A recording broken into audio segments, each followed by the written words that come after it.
My sister Anna is special need. She has severe autism, and while she is verbal, most of her communication is physical, like sign language, due to her social discomfort. She does speak around family though, and has pretty bad cognitive skills. She can't comprehend boundaries and lives with our parents, so they can best watch her. I am getting married in 3 months. We planned a simple wedding and reception at my fiancé Michael's parents' barn and farm. Since it's all gonna be DIY and we aren't planning anything too expensive, we can do things pretty quickly since flowers, food, and decor will be provided by his family. I sent out invites last week and I asked that Anna not come. I told my parents I understood that would mean they may not show up, but it was just a heads up. Why no Anna? She has an issue with touching Michael and trying to kiss him. At times when we were at my parents' house, Anna would try and grab Michael's hands, try to lean in to kiss him, or would have a really bad shutdowns if she wasn't allowed to be directly next to him. We've tried speaking to her, but there's only so much we can do when she doesn't really understand. I told my parents I just want one day for Michael to be my partner and not Anna's comfort person. They called me selfish and asked how I expected them to agree to something like this. They told me Anna is disabled and may never experience a wedding of her own, and while I have Michael for probably the rest of our lives, she'll have no one, and that Michael and I can be a little more understanding to the reality of her life. I feel like a total ass, and what they're saying has really gotten to me, and I'm starting to question my decision. My parents called me letting me know they won't be coming and that it's best I don't bring Michael around anymore since I've chosen some man over my sister. They told me that Anna wanting to kiss Michael and hug him is normal for a woman her age, and that she doesn't understand what her feelings mean. I suggested they try to redirect her during the wedding, but they said Michael is gonna be family to her and he needs to get over it. I suggested they watch the wedding via web, and they said that's not fair and that they deserve to see things in person. I asked if I could pay for someone with proper credentials to watch her that day while they attention, and they asked what I would do when they died, and if I'd pawn her off every time. I dropped the unfortunate truth bomb that I don't want to put any more of my life aside for Anna anymore. I did it up until I turned 18. And that Anna is not my life's responsibility and I won't be her keeper. I assured them I'd pay for her care, but if she's okay doing this to Michael, then I worry for if I ever do choose to have children and what she'd do to them. They said I was sick for suggesting she'd do anything to my future children and hung up on me. They sent a lengthy text telling me not to contact them until I could do the right thing. I am a 51 years old male, and I have 3 children, 1 girl, 1 boy, and 1 child is gender neutral.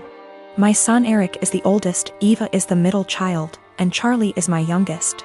I'm still very new to the whole LGBTQ thing, so please correct me if I say something wrong. Now sadly, when the children were all young, their mother / my wife passed away in a car accident, and I've been raising them by myself ever since, as I've chosen to never remarry since my wife was / is the love of my life. I'll say I'm definitely not a perfect father, but I've done the best I could to raise my children. Now Eva has always been a bit more wild than her other siblings even before her mother's passing. Ivy tried everything ranging from having sit-down talks with her to putting her in therapy, as well as taking parenting classes and reading books to see what I could possibly do to help. Therapy did seem to help a little bit, but decided to stop soon after she turned 18. Now let me tell you the story as to why I'm here now. My daughter Eva still lives with me and Charlie as she goes to school, and has definitely been home more due to the pandemic, but has started to go out more now that they are letting up on some of the regulations.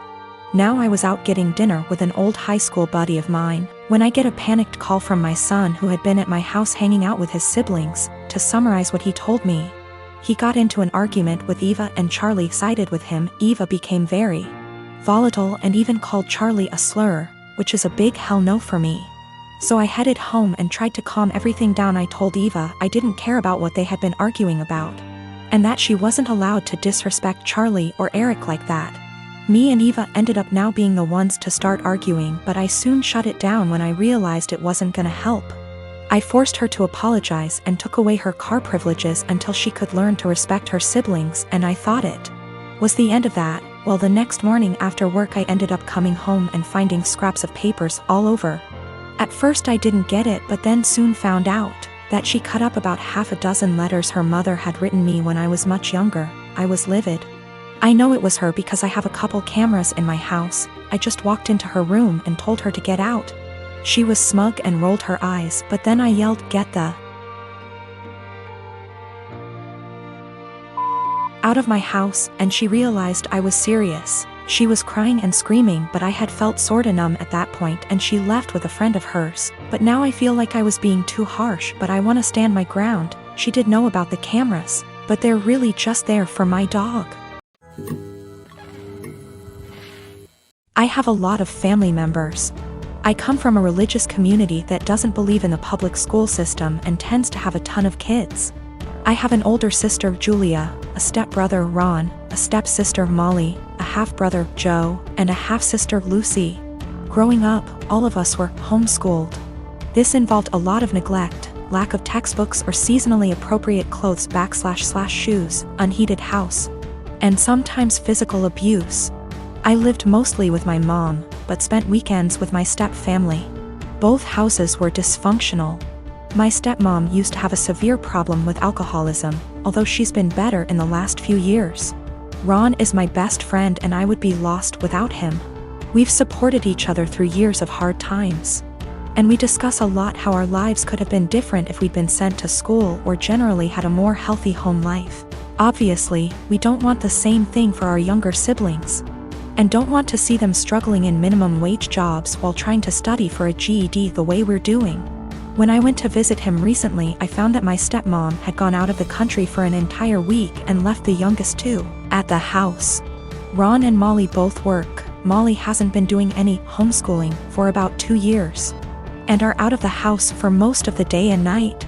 I tried to help Lucy with her math homework, but she was extremely behind grade level and kept getting distracted because she had to make lunch or do chores.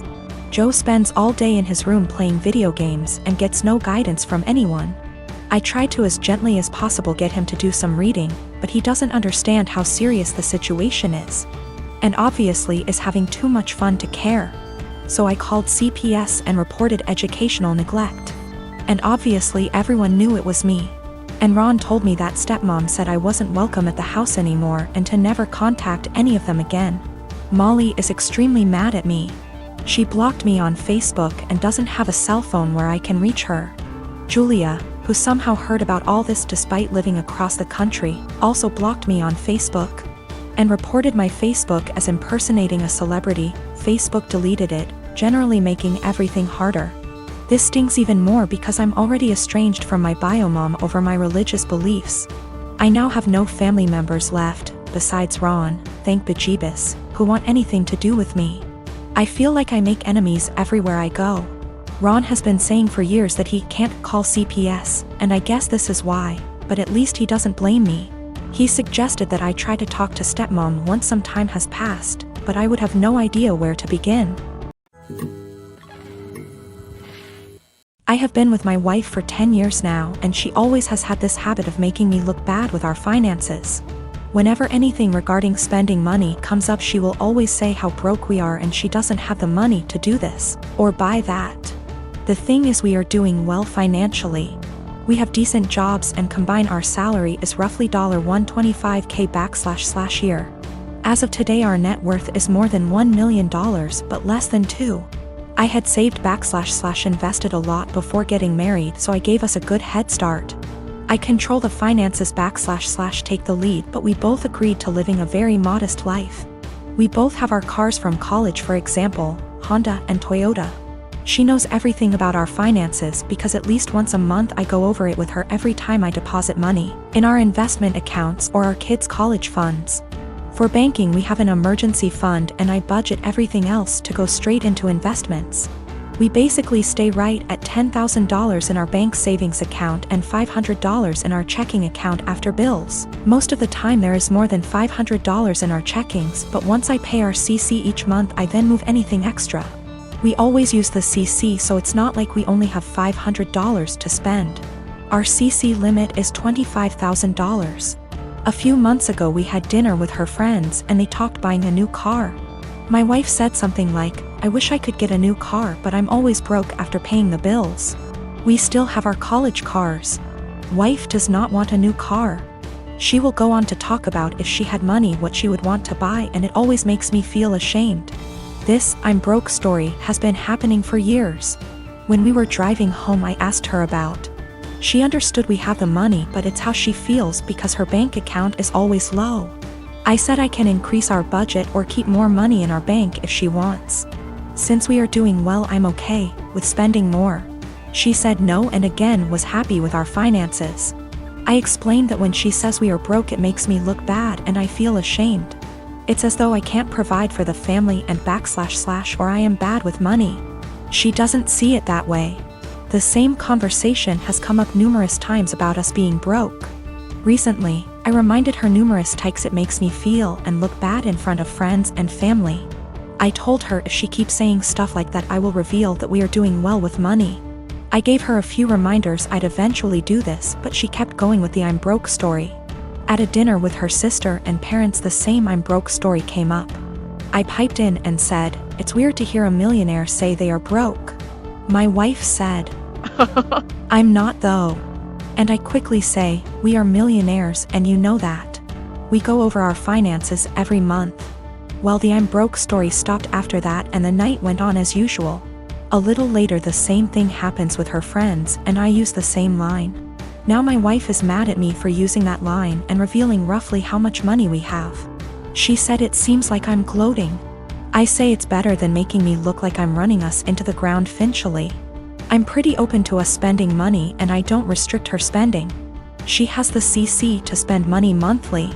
Most of the month we have far more than $500 in our checking, but I move anything above to our investments. Once I pay the CC every month, I know I won't have any big expenses then. If I do, we have the CC limit and the $10,000 emergency cash. We live on a really cheap area and had a low cost of living. We never felt RHE need to upgrade until we wanted to start having kids. I didn't have to change our lifestyle much to save a lot. My job is in demand and pays well because nobody wants to live out in my area. So after expenses, I take home a lot more than I would living in a major city. Probably 3 to 4 times more net savings annually if I had to guess. She doesn't want a new car and has told me that multiple times. She doesn't like driving and feels comfortable with her current car. She doesn't know what she wants to do when she retires. I know I'll be golfing, games, and eating edibles most days. I don't do any of this much now because we have kids and they will be my focus for a long time. I maybe golf 1 or 2 times a month AMD, that's the only times I take edibles. I'll speak more with my wife about this. I think she may not feel like it's her money since she never saved much before we got engaged.